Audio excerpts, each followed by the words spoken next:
Hizi ni nondo za habari kutoka Kemgongo TV. Mimi ni Charles Fabian. Mwanamke mmoja mkazi wa Kiwira wilaya ya Rungwe mkoani Mbeya amewasilisha kero yake kwa Waziri Mkuu Dr. Mwigulu Nchemba akilalamika juu ya vitendo vya dhuluma, rushwa na upendeleo vinavyodaiwa kufanywa na baadhi ya watu katika mfumo wa utoaji wa haki, akisema kuwa vitendo hivyo vimekuwa vikisababisha wananchi kuichukia serikali na Chama cha Mapinduzi kutokana na kukosekana kwa haki na usawa. Waziri Mkuu Mwigulu amepokea kero hiyo akizungumza na wakazi wa Kiwira ikiwa ni sehemu ya ziara yake ya kikazi mkoani Mbeya kukagua uharibifu uliosababishwa na vurugu iliyotokea Oktoba 29. Mwananchi huyo amesema kuwa mara kadhaa anapokwenda kutoa taarifa kituo cha polisi ameambiwa atoe fedha ili kusaidiwa kupata haki yake. Alidai kuwa watu wenye uwezo wa kifedha huwadhulumu wanyonge kwa kupiga simu na kutoa maelekezo kwa baadhi ya mamlaka za utoaji wa haki, jambo linalosababisha haki kupotoshwa na kesi kuamuliwa kwa upendeleo. Vile amegusia kuwa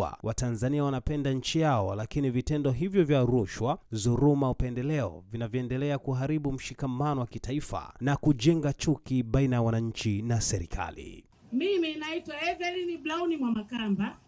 Tunaipenda nchi yetu na tuna mapenzi mema na taifa letu, lakini kuna vitu ambavyo vinatuletea hofu katika nchi yetu kuiogopa. Kuna watu ambao wako juu ya sheria, huenda ukawa na tatizo lako, lakini kuna mtu ambaye anakuwa na uwezo kipesa. Unapomfuata, anapiga simu moja tu kwa viongozi wa kisiasa, anasikilizwa shida yake, maisha yanaendelea. Vile sheria inauzwa sasa hivi mheshimiwa. Ukienda kwenye kituo cha polisi naambia utoe 500,000 kwa ajili ya mzamana. Wapo watu ambao wako juu ya sheria wanatutesa.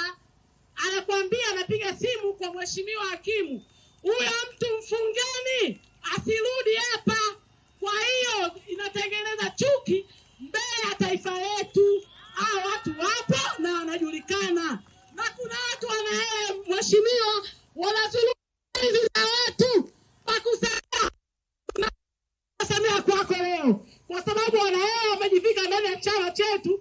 Kile ni chama chetu cha Mapinduzi, wote tunakipenda, lakini tunaingiza chuki kwa sababu wapo watu wenye hela zao wanaangania ardhi zetu. Aliongelea kuhusu watu kuwa juu ya sheria. Moja ni kipengele cha ardhi, tumeshamwelekeza mkuu wa wilaya hata alishughulikia lile.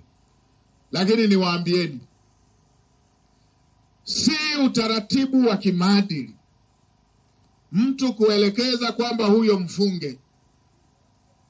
Si utaratibu wa kimaadili. Na mambo ya aina hii yalishajitokeza. Mheshimiwa Rais aliunda timu ya haki jinai. Tume ya haki jinai ikamaliza kazi yake, ikatoa taarifa. Baadhi ya mambo yaliyojitokeza yalikuwa ya aina hii. Ndio maana katika moja ya eneo ili kuweza kukomesha rushwa lililopendekezwa na tume ya Rais aliyoiunda ya kushughulikia mambo ya haki jinai ilikuwa ni kupunguza kamata kwenye mahakama hizi za mwanzo. Jaji mkuu alishatoa waraka ambao umetoa utaratibu wa kutokulazalaza ndani watu huku ambao yalikuwa yanatolewa kwenye maelekezo ya mahakama zetu za mwanzo. Hayo yalikuwa matokeo ya tume ya haki jinai ambayo Mheshimiwa Rais aliiunda na ikapeleka mapendekezo yake, na waraka ule ulishatolewa na jaji mkuu. Kwa hiyo kwenye hili, kama tabia ya mtu mmoja mmoja, mimi nielekeze wananchi wetu wote nchi nzima, kama ni tabia ya mtu mmoja mmoja, fikisha kwenye viongozi walio karibu nawe. Peleka kwa mheshimiwa mbunge, peleka kwa mheshimiwa mkuu wa wilaya, peleka kwa mheshimiwa mkuu wa mkoa, peleka kwa viongozi wa serikali walio karibu. Mheshimiwa Rais ameshasema kiongozi yeyote tutampima kwa kutatua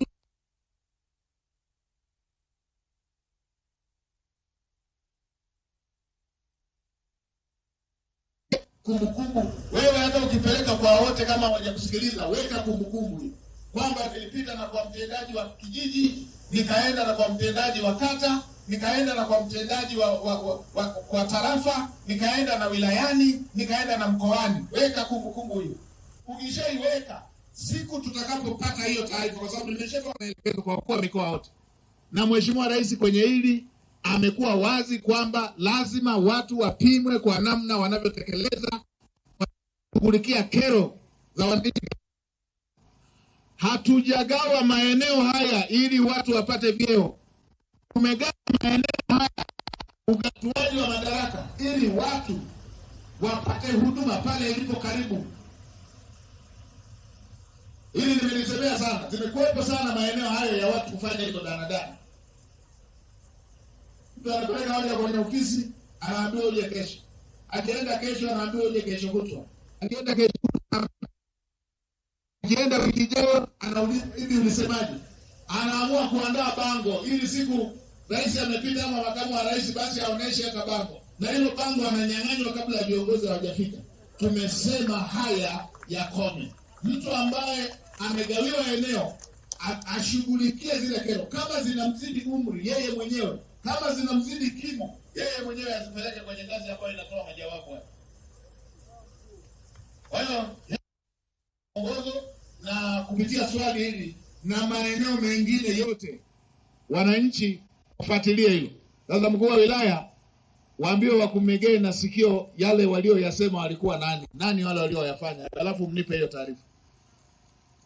Sikiliza, unataka kujenga nyumba imara kwa bei nafuu? Karibu Kemgongo Hardware. Tunaopatikana Dodoma karibu na ofisi ya kata ya Mchuka, mkabala na barabara ya lami ya kuelekea Mvumi. Sisi Kemgongo Hardware tunauza vifaa vyote vya ujenzi, kuanzia saruji, nondo, mabati, rangi hadi matofali. Matofali yetu sasa yanapatikana kwa saizi zote kama vile inchi 5, inchi 6, yakiwa katika hali ya uimara na yenye ubora kwa bei nafuu zaidi ya soko. Iko hivi, Kemgongo Hardware ndio sehemu sahihi kwa ujenzi wako wa ndoto. Wasiliana nasi kupitia simu namba 0750694276 ama 0653611722.